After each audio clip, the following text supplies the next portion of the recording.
Hoy, en la útil respuesta, responderemos a la pregunta: ¿la fe cristiana es opuesta al intelecto y la razón? Y para ello, compartiremos un análisis sobre una de las críticas más comunes contra el cristianismo, la cual sostiene que éste exige la anulación del pensamiento racional, presentando un falso dilema: o se tiene fe o se tiene intelecto. Una célebre frase, atribuida con frecuencia a G. K. Chesterton, afirma que la Iglesia nos pide que, al entrar en ella, nos quitemos el sombrero, no la cabeza. Esta imagen, tan sencilla como profunda, encapsula una verdad bíblica que confronta directamente una de las caricaturas más persistentes y dañinas del cristianismo: la noción de que la fe exige la muerte del intelecto. El mundo secular postula que para creer en Dios es necesario apagar el cerebro, aceptar ciegamente dogmas irracionales y abandonar toda forma de pensamiento crítico. Sin embargo, un examen honesto de la Escritura revela un cuadro por completo diferente. La fe bíblica no anula la razón, la redime, la reorienta y la pone al servicio de su propósito más elevado: conocer y glorificar a su Creador.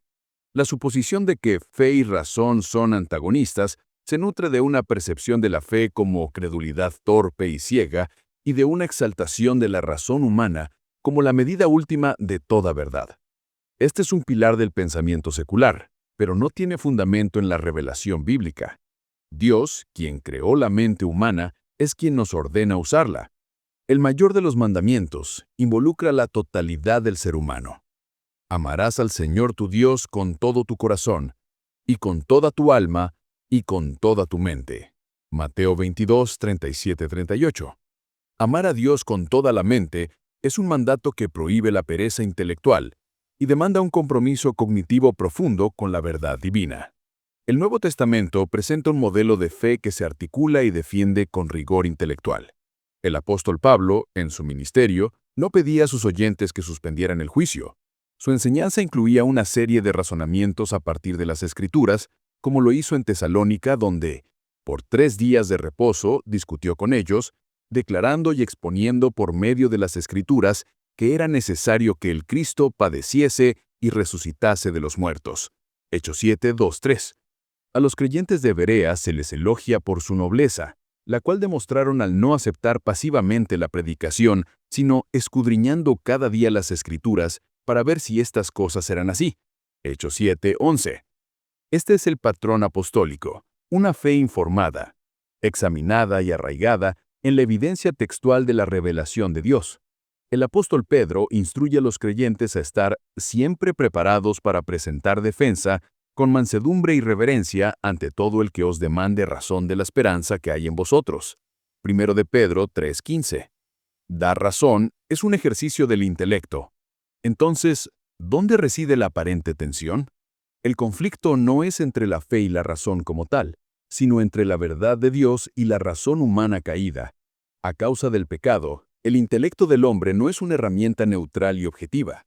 La Escritura lo describe como un entendimiento entenebrecido, ajeno a la vida de Dios, por la ignorancia que en ellos hay, por la dureza de su corazón. Efesios 4:18. En su estado natural, la mente humana suprime la verdad de Dios en injusticia y considera las cosas del Espíritu como locura. 1 de Corintios 2:14. Por lo tanto, la razón humana autónoma, que se erige como juez sobre la palabra de Dios, es hostil a la fe. Aquí es donde el Evangelio interviene de manera decisiva. La salvación trae vida espiritual y también inicia un proceso de renovación de la mente. Pablo exhorta a los creyentes: transformaos por medio de la renovación de vuestro entendimiento, para que comprobéis cuál sea la buena voluntad de Dios, agradable y perfecta. Romanos 12, 2.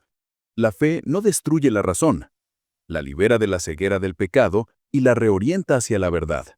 El Espíritu Santo ilumina el entendimiento para que pueda comprender y amar lo que antes rechazaba. La fe es el fundamento sobre el cual la razón puede operar correctamente. La fe acepta por la gracia de Dios las premisas que la razón por sí sola nunca podría descubrir: que Dios existe, que ha hablado en las Escrituras y que ha provisto salvación en Cristo. Una vez que estas verdades reveladas son aceptadas, la razón se convierte en una herramienta indispensable para explorar sus profundidades, construir una teología sistemática, entender sus implicaciones para la vida y defenderla de errores. Llevamos cautivo todo pensamiento a la obediencia a Cristo. 2 de Corintios 10:5. No eliminando el pensamiento, sino sometiéndolo a su legítimo Señor. La fe cristiana no es enemiga del intelecto, es su redentora.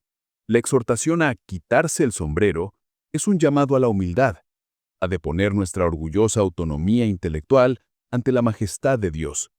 Pero la invitación a mantener la cabeza es un llamado a usar esa mente, ahora liberada y renovada, para pensar, estudiar, comprender y adorar al Dios de toda verdad. La fe no es un salto en la oscuridad, sino el paso inicial hacia la única luz en la que la razón puede ver con claridad.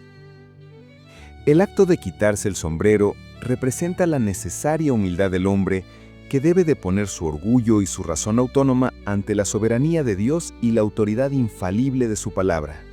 Sin embargo, una vez sometida, la mente, la cabeza, no se anula, sino que se consagra. Dios nos manda a usarla con el máximo rigor para escudriñar las Escrituras, comprender la sana doctrina y adorarle con un entendimiento renovado. Por tanto, la fe no es la enemiga de la razón, es su redentora, liberándola de la arrogancia para que pueda cumplir su propósito original, conocer y glorificar a Dios.